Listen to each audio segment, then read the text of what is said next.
Now on KOIN 6 News at 11, snow is turning to ice on the roads, keeping drivers on their toes. But the city says a bigger issue, floods are on the horizon. Plus, a family narrowly escapes an RV fire, and we've got it all caught on camera. And a Washington mosque burned to the ground. The suspect arrested on scene watching it burn. What investigators are saying about the case, KOIN 6 News starts right now. From the KOIN 6 newsroom, this is breaking news. When I pulled the blanket back, I could tell he was gone. Breaking news, investigators are looking for answers tonight after a young teenage boy was killed in his Kaiser home, his mother taken away in handcuffs. This is KOIN 6 News at 11. I'm Chris Holmstrom. This all happened this afternoon in Kaiser at the Riverwood Apartments on Garland Way. Our Jennifer Dowling spoke with neighbors who say they know the boy and his mother. She joins us now with the latest. Jennifer, what did they have to say? Good evening, Chris. Well, first, neighbors say they didn't want to be fully identified, but they tell us this was a well-liked kid in that neighborhood. And they say they became immediately concerned when they heard his mom yelling, but he was nowhere to be found. It's just terrible. This neighbor says it was around 12:45 when residents in this complex heard a commotion, a woman outside shouting and swinging her arm. His mom came out here yelling. Neighbors say she mentioned something about demons. It wasn't immediately clear what was wrong, but her son was notably absent. So I went out there and I told her to calm down. She said, okay. I said, where's your son? She said, in the house under the blanket. So I went in his room and he wasn't in there. As she searched further, she says she found the unthinkable. I went in the living room and there was a recliner tipped over and he was halfway on it under a blanket. When I pulled the blanket back, I could tell he was gone. She says he wasn't breathing, was cold, his head laying on the arm of the upturned recliner, covered with that blanket. I tried to wake him up.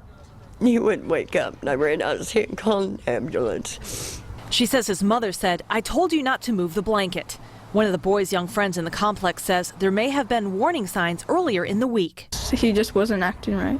The two say their hearts are broken over the loss of a youngster they called a good kid. He was like always happy, and he was never really like sad till like yesterday. He looked really sad, and he was like a really close friend. Now, neighbors say the mother and son had lived in the complex for about a year to a year and a half. Police are waiting to release names until next of kin are notified. Yeah, and Jennifer, you mentioned that the woman was taken away in handcuffs. Was she booked into jail?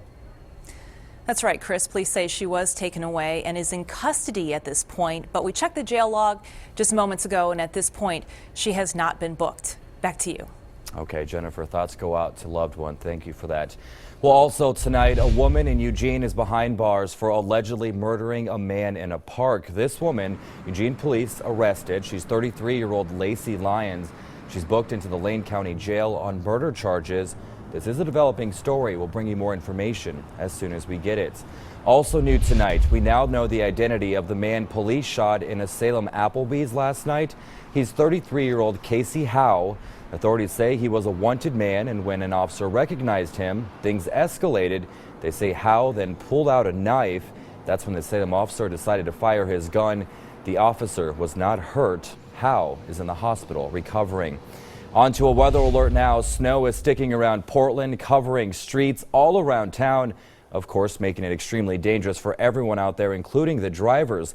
While the city is working to clear the roads, we want to know when Mother Nature will lend a helping hand. Joseph Dames is in the Weather Center. Joseph, the roads are so bad out there. Oh, they sure are. You know what? They're going to stay that way for the least probably the next 24 hours or so.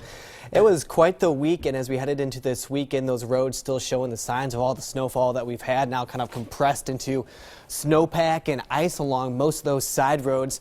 Now we're just watching some clouds move in, some mid-level moisture trying to fill over parts of the Willamette Valley, and that will leave us with probably a partly cloudy to maybe but mostly cloudy night tonight. Still a little breezy out of the east, 5 to 50 miles per hour. Temperatures dropping down to about the lower 20s. Still a wind advisory till 4 in the morning, so you'll probably hear it cracking for a little bit as we head into tonight. East winds 20 to 30 miles per hour. The further east you are towards the gorge, gusts may be up to about 50 miles per hour.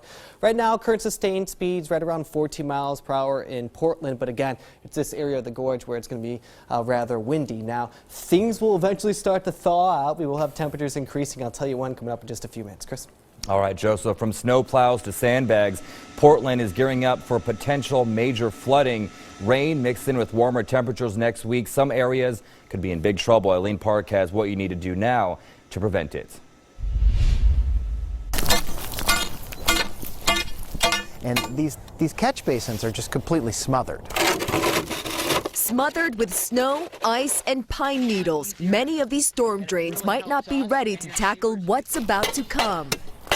As the temperatures warm up and the snow begins to melt, where's it going to go? Mark Jonkers is with Clean Water Services in Washington County. He says the following is the best thing you can do on Sunday and Monday when it starts warming up. And we really need the public to look at the ones in front of their house. Can they clear the ice and snow off that so the water has someplace to go as it starts melting? There are many areas in the Portland metro that are prone to flooding. That's why Water Resource Utilities plans on bringing in extra crews to get ready starting on Monday. We'll have front-end loaders out and Vector trucks and crew rigs. We'll be out there looking particularly at these side streets here that still are packed with snow and ice. In Hillsborough, Eileen Park, KOIN 6 News. Yeah, and check out this video sent to us by KOIN 6 viewer Angela Sampson. She and her husband woke up to an RV that was on fire near their home in Hood River. Well, the family living there made it out safely as fire crews put out the fire. No one was injured. The Red Cross is now helping that family. Police in Bellevue, Washington are investigating an arson after a mosque goes up in flames early this morning. Now take a look at this video. From the looks of it, it appears the mosque is a complete loss. Fire crews were able to put the fire out. Fortunately, nobody was hurt. Police did arrest a 37-year-old man. He's suspected of starting that fire. While this suspected act of aggression occurred at this place of worship, we view this as an attack on the entire Bellevue community. Investigators say it's too early to label this as a hate crime. And dozens of people rallied at the state capitol in Salem today to protest Donald Trump's stance on immigration policy. Activists we spoke to say they are against Trump's rhetoric to change the nation into a police state.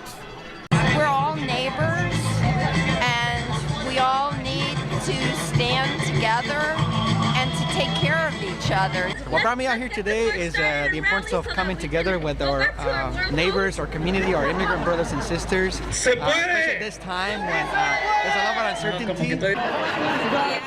And community members say they're deeply concerned about the president-elect's impact on immigrants and refugee communities. And just days before his inauguration, Donald Trump is locked in a feud with civil rights leader and Congressman John Lewis. The congressman says he will not attend the inauguration of President-elect Donald Trump this Friday, along with at least 12 other Democrats. It's the first time Lewis has skipped the swearing in of a president in his 16 terms in Congress.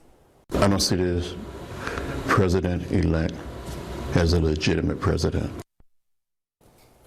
And the congressman made the comments as part of an interview that will air on Meet the Press tomorrow. Trump, he responded via Twitter, tweeting, Congressman John Lewis should spend more time on fixing and helping his district, which is in horrible shape, and not to mention falling apart and crime infested, rather than falsely complaining about the election results. All talk. Now we have much more coming up on this. Looking ahead to Inauguration Day, KOIN 6's complete preview starts Monday morning with full coverage of the preparations in D.C., planned protests across the country and here in Portland. Also, Trump's first 100 days in office. On Friday, our coverage of Inauguration Day starts at 4:30 with KOIN 6 News this morning, continues through noon with live coverage from CBS News in Washington, D.C. Still ahead, storms are moving east, causing deadly road accidents everywhere across the country. Plus, the Seahawks get taken down tonight. Standing by with the highlights. And later, a local family is asking for your help to help save their baby's life. Their story coming up.